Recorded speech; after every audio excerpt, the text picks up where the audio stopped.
बोल सांची दरबार की जय। जय जगत जननी माता जी ਤੁਹਾਡੀ सदा ही जय। बोल मेरे दिल वाली सरकार की जय। सिया राम काम है मेरा चाहत कर दी क्या,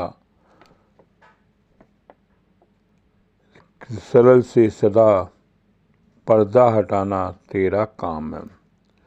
फर्ज है मेरा मैं तुझको आवाज़ दूँ, आगे आना न आना तेरा काम है। जान है मेरी ओठों पे हो गई, मेरे मन में अंधेरा है छाया हुआ। जो था घर में अंधेरा वो दिखलाता था, अब इसमें जगमगाना तेरा ही काम है। जब दिया ना किसी से सहारा मुझे, हो के मजबूर दाता पुकारा तुझे। काम था मेरा चलना सो मैं चल पड़ा, आगे रास्ता दिखाना तेरा काम है। भक्त का काम है गुरु का सिमरन करे, काम सदगुरु का है सबकी झोली भरे। काम है मेरी ज्योति जगाना, तेरी सोई किस्मत को जगाना तेरा काम है। मैं खिलौना हूँ हाथों में दाता तेरे, मेरी क्या ज़िंदगी मेरी औकात क्या है। काम है मेरा बन बनकर टूटना, तोड़ना और बनाना तो हजूर जी आप ही का है, मेरा क्या है। पाया तेरे दर ते रहमत हजारा, शुक्रगुजारा तेरे शुक्रगुजारा। लोकां दी पुल्लां नूं हरियाणा दी बार, जब दाता तेरे चरणों विच आ गया, तो चंगे वेले भी तू सुनिया साई पुकारा। दर दर ते अस्सी भटकते रहे, मेहर किती मेहरा वाले, चरना दी बसा ने तेरा नाम बोल दिया, दिल दिया तारा। रहमत नूं देख कर अखां हंस पड़ी रोइयां, मेरे कोल दाता तेरी तारीफ सिफते हो गई, फिर क्यों ना तेरी तन बंदा। दुख भी तू दिंदा है सुख भी तू देवें झोली विच, दुख नूं दाता मैं सुखां नूं मिला, जेड़ा वाले आए ओनू हंस कर गुजारा। जो समय संगत जी आपने मुझे दिया है मैं वैसे ही गुजारा। समय एक साथ नहीं होता संगत जी, कभी कभी हमारी नीयत भी ख़राब हो जाती है। जब हम अपनी नीयत ख़राब कर लेंगे तो मेरे हजूर क्या परिणाम देते हैं संगत जी, आगे मैं साखी में देता हूँ। मनकापुर में संगत जी संत तेजा सिंह रहते थे और एक आश्रम में रहते थे। जब उनको हरिद्वार से बोला कि आप वहाँ रहो, तो झोपड़ी बनाकर संगत जी वो रहते थे। सर्दी का मौसम था, कंबलों की ज़रूरत पड़ी, तो संगत जी एक मारवाड़ी था जिसका नाम सीताराम था। मोहर सिंह ने हजूर के आगे पेश किया, ये बहुत ही दयालु है और ये अमीर गरीब नहीं देखता, बड़ा ही अमीर था और गरीब कैसे हो गया, इस पर ईश्वर की क्या हुई। इसको संत तेजा सिंह ने कहा कि कुछ कंबल हमारे आश्रम भिजवा दिए। तो इसने सीताराम जो मारवाड़ी था, इसने कहा इतने महंगे कंबल क्या करने हैं। जो एक राजा था वो गरीबों को कंबल बांटता था, और वो गरीब के कंबल जो है इसने आश्रम इसको मिल गए, 5-5 रुपये कंबल थे। इसने 35 रुपये लगा कर संगत जी ये कंबल संत तेजा सिंह को दे दिए।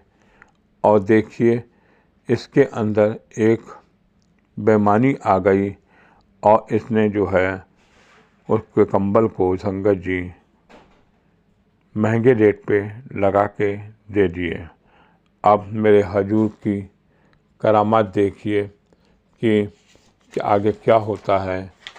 इस बंदे को किस तरह से हजूर जी करते हैं, और ये आगे मलकर इसने छल पकड़ किया, और जो पहले ये अपने मुंह से बताए इसने साजों से क्या धोखा किया, किस चालाकी से बेईमानी करी है और फिर महाराज जी ने भगत अमरनाथ जी फैजाबाद वाले, जो एक समय संत तेजा सिंह की सेवा में मनकापुर में रहते थे, अमरनाथ जी ने से कहा, आप इसकी बेईमानी चालाकियों से वाकिफ हैं, इसने मेरे संत जी के साथ किया है।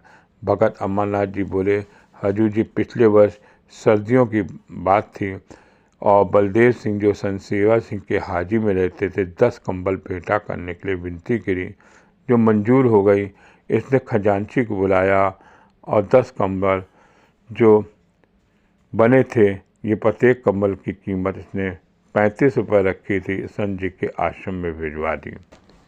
और इस तरह से संगत जी ये बढ़िया मिसके अंदर बेईमानी आ गई और फ़कीर तो फ़कीर है, जो ले लेंगे, इसने ये सोचा और इस तरह से इसकी करतूत सामने हुई। पूछ लीजिए अगर मेरी बात गलत है तो बता। उधर जब कंबल संत जी के पास पहुँचे और संत जी भूल गए कि शक हुआ कि ये कंबल तो राजा भेज नहीं सकता, जो गरीबों को बांटने के हैं। संत मूला सिंह और संत तेजा जी ने विनती की, ये कंबल हम नहीं रखेंगे और वापस भेज दिए। संत ने कहा कि कंबल जैसे आ गए रख लो, कोई बात नहीं है।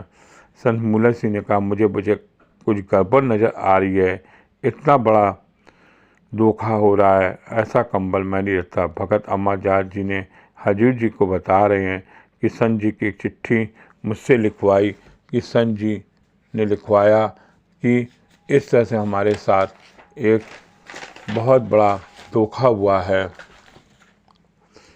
आप ये 10 कंबल प्राप्त हुए। कंबल को देखकर मालूम होता है या तो आपने साधुओं की सेवा की लापरवाही से काम किया है, पर इसमें कोई हेर फेर करी है।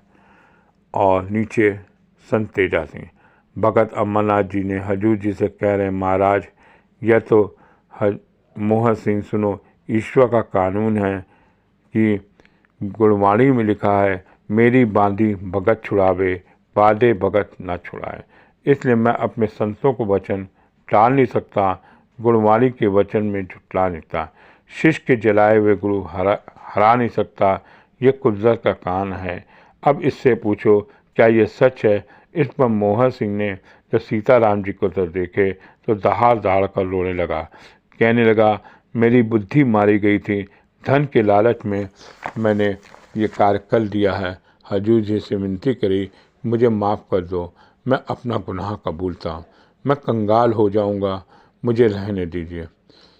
सेठ जी भिखारी हो गए और फिर मोहन सिंह ने हजूर जी के आगे विनती की, कोई तो रास्ता निकालिए कि इसको 2 समय की रोटी मिल जाए, आप बख्शनहार हैं, इसको गुनाहों की सज़ा इसके बाल बच्चे भोग रहे हैं, उन पर रहम कीजिए। हजूर जी मेहरबान होकर बोले, अच्छा अब एक ही रास्ता है संत जी, अब इस दुनिया में नहीं है तो निंकार के देश में है। पर दोनों सेवक पूनम सिंह और भगत अमरनाथ जी बैठे हुए थे, वो चाहे तो इसको संत जी की आत्मा से माफ़ी दिला सकती हैं, मैं कुछ नहीं कर सकता। इसके बाद भगत अमरनाथ जी तो फैजाबाद चले गए और मैं पंजाब चला गया। इसके बाद पता नहीं हुआ किसके क्या हुआ, जब बुरे दिन आते हैं तो अकल चली जाती है। संगत जी कभी कभी जीवन में हम लोग ऐसी गलती कर जाते हैं, हम लोग की नीयत खराब हो जाती है और उस समय हम सोचते हैं कि हमने ये काम किया है, ये कलयुग का समय है, लेकिन इसका परिणाम संगत जी इसी समय आगे भविष्य में मिलता है और हम उसको देखते हैं और किसी न किसी रूप से वो हमारा जो कमाया हुआ धन होता है वो हमारी बीमारी में या और किसी चीज़ में निकल जाएगा, वो वहीं पर निकल जाएगा, आप लेके नहीं जा सकते। इसलिए कहते हैं जो काम करें अच्छा कार्य करें और अच्छी सोच से करें और किसी के पैसे को हड़पने की कोशिश मत करें। बोल सांचे दरबार की जय, जय जगत जननी माता जी ट्वाटी सदा ही जय। बोल मेरे दिल वाली सरकार की जय। सिया राम सिया राम।